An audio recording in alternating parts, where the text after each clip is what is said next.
Hey guys, today I'm going to show you how to fix TikTok page not available, TikTok website not working on PC. First, open up your browser and click on the three dots at the top right and go to settings at the bottom part. From here, let's go to privacy and security from the options at the left, and we're going to click on delete browsing data, and we're going to uncheck everything in here except for cookies and other site data. After that, click on delete data at the bottom right.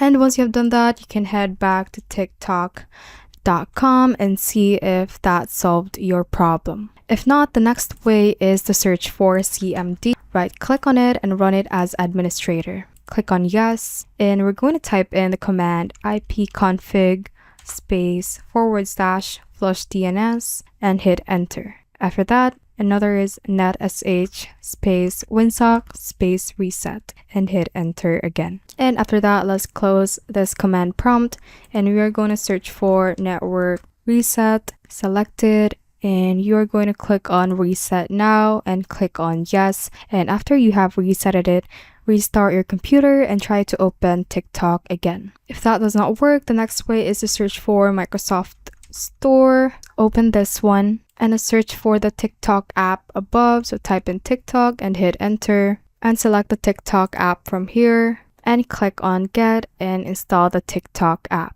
So the app might be more stable and not have the error, so try doing this step as well. Thanks for watching, and if you found this useful, hit that like button and subscribe for more videos like this.